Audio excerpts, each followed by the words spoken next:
Hello. So I'll be doing film reviews, and today we'll be talking about Tomb Raider. Surprise, if you haven't read the title. And Tomb Raider is a really good film. I mean, where do I begin? I mean, oh my god. Oh, you're right, Nicola. Where did you come from? Oh, I just appeared. What are you doing here? Oh, I'm here to talk about Tomb Raider. Oh, well, ain't that fine? Yeah.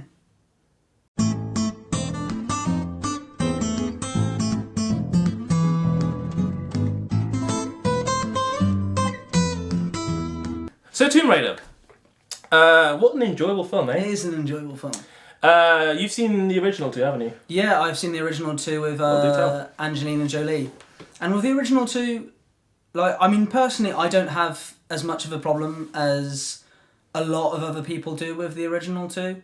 I mean, I like with the first one. The first one's actually decent. You know, it shows a decent premise, and with the first one, it's an older Angelina Jolie, as Lara Croft, and she does a fairly good job. It's very enjoyable. It's action packed. It's one of those. It's just one of those basic adventure movies. You know, it's nothing special, but it's not great either.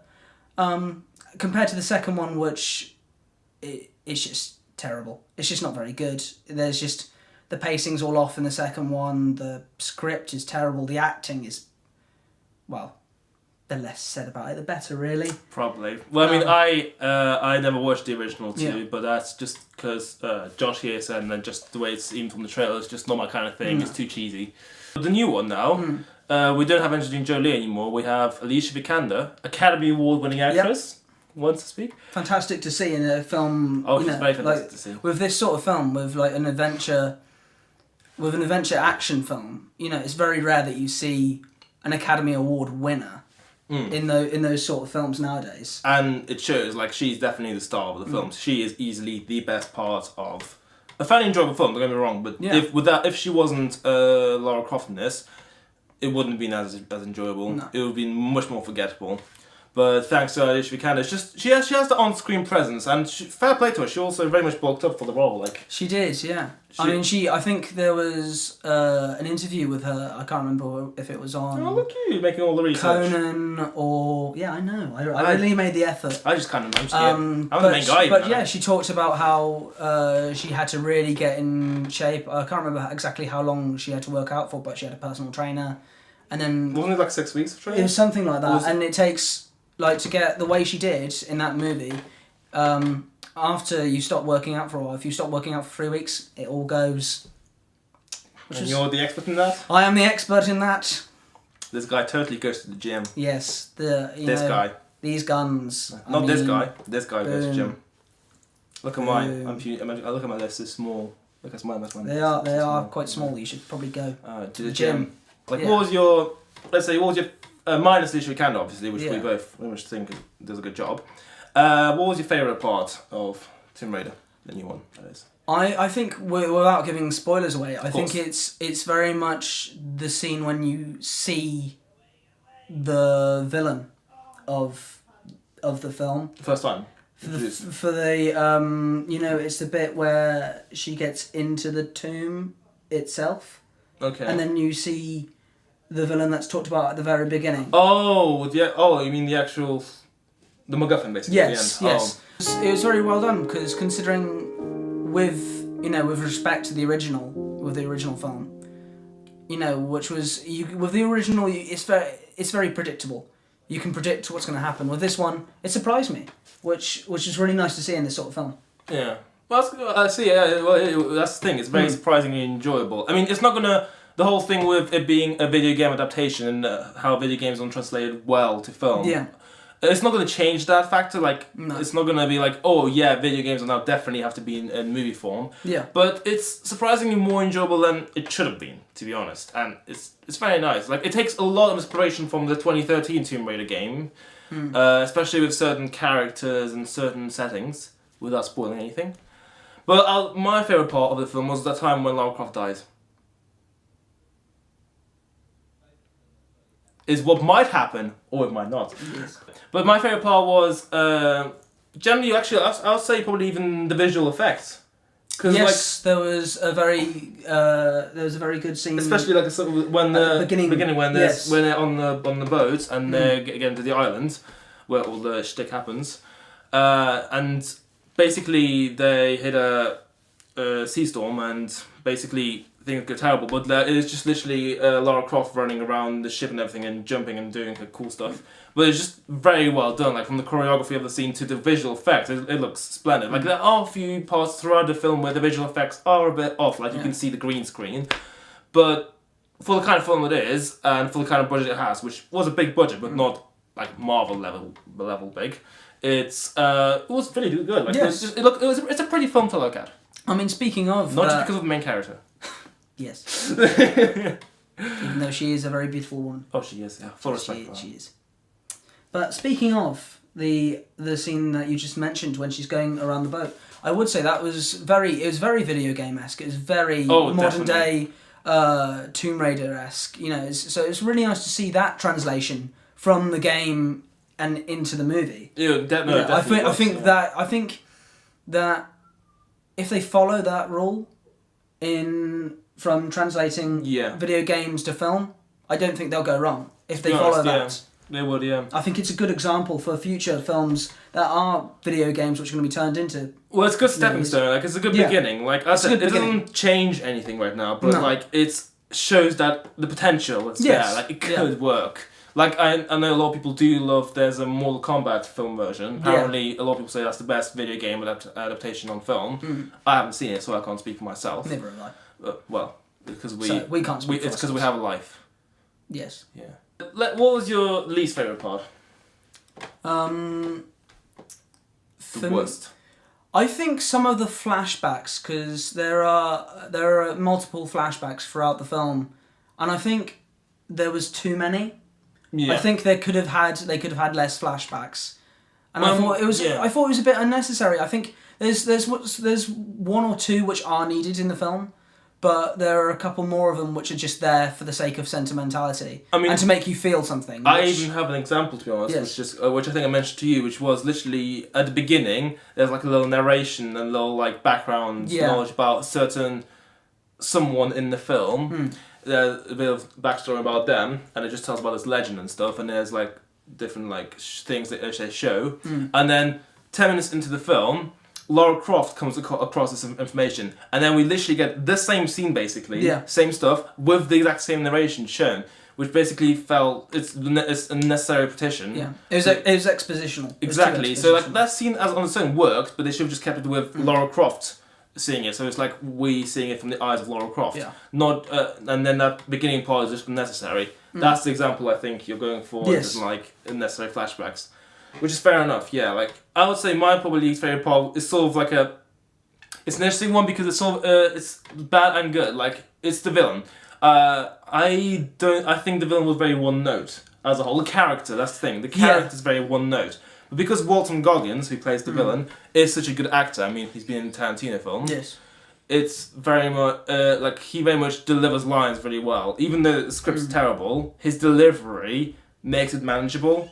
But that's still not taken away from the fact that the villain is very hollow. It's just like, I'm the bad guy because this is not, and there's not much. Like the best villains are the ones that you can connect with and like see their point of view, and they even question the morality of the main hero of the protagonist. I always think the best villains in movies are the ones that make you feel sorry for them and you feel like you actually want them to win. With this one, I didn't care. It wasn't.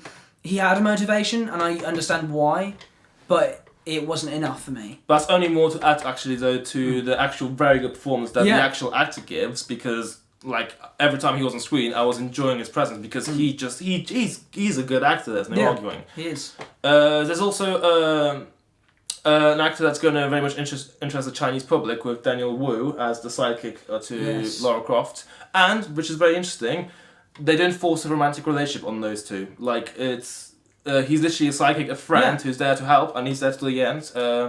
Like I probably wish he had more to do in the film, but for what he does, he's good. You feel like the friendship between them, it's there, and they don't force a romantic relationship like they would do in many films of this Exactly. genre, which was very nice. It was a nice change. Exactly. Compared to going back to the original, the first one, it's very over-sexualized, and you can see that with the first one. Like, spoilers if you haven't seen it, but if you haven't seen it, well, I suppose it's your fault. Yeah. But there's in the original, there's a scene between Angelina Jolie and Daniel Craig. In that, and it's a very over-sexualized scene, and they were romantic partners. Can I not just say Daniel Craig's a beautiful man? You can. Yeah. I'm not denying it. Oh, good. Do say. Oh, good. Please. Daniel Craig is a beautiful man. He's a good-looking chap. Was that your point? No, my point was basically the first one is too over-sexualized, and with this one, it's nice to see that it's the friendship. This is a Lara Croft who doesn't need a man. This is someone who is strong and confident, and by the end of the film you see there's a great character progress, which Alicia Vikander shows really well. That there's this deeper part to Lara Croft, instead of just fighting and just trying to get all these treasures from all over the world. And a scene that comes to mind is when she makes her first kill. When she kills the first person, you can see her reaction of shock afterwards, and her coming to terms with the fact that she's actually killed someone, which I imagine was never a thing in Angelina Jolie's one. Like, she just came in, guns a-blazing, killed a few people, was like, cool, I'm a cool person. And that's the end. Exactly. Like, I think it's quite nice to see, because normally with origin stories, I'm personally not a fan. With, you can have a look at X-Men Wolverine Origins, that was... I mean, that was not really the fact that it's an origin film, that was the fact that...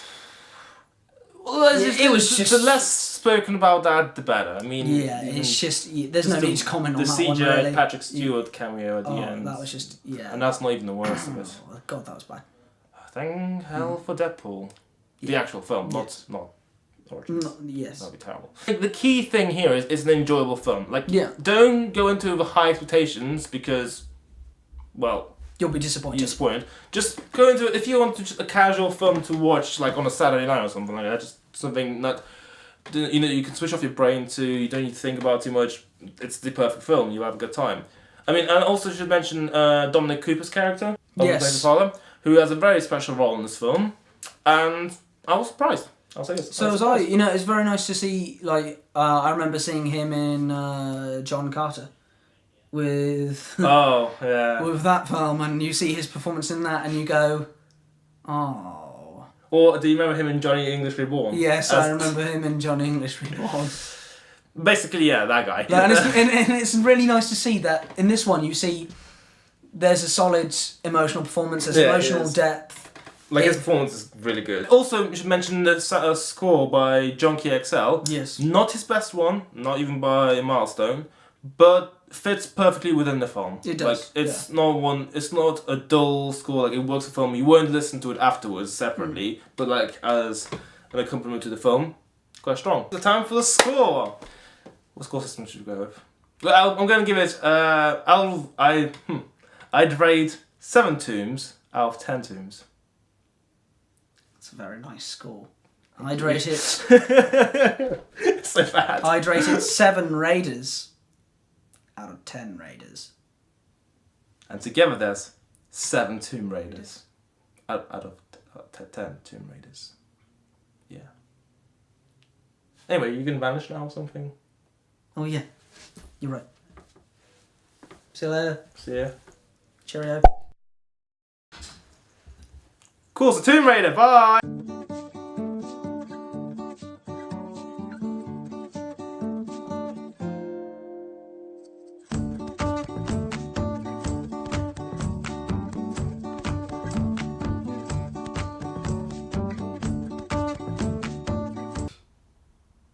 Hello, Josh. This You're recording. is a reading of Joss Whedon, the complete companion of the TV series. The best show ever with Vampire Slayer and Angel. They're two. The movies. Can you lip The comic sync books. it and I will guess And what more. you're trying to say? I'm not doing any favourites today, Josh. Paul. Today, Josh Paul. Anyway, Hello, Josh Paul. without much more interruption, today we're reading chapter 2 of part 1, which is about Buffy the Vampire Slayer. The chapter's called Raise Your Hand if you're invulnerable. Invulnerable to what? I don't know, but an interview is an interview with Harry Groener. Cool guy. Is he? Yes. What else has he done? We're about to find out.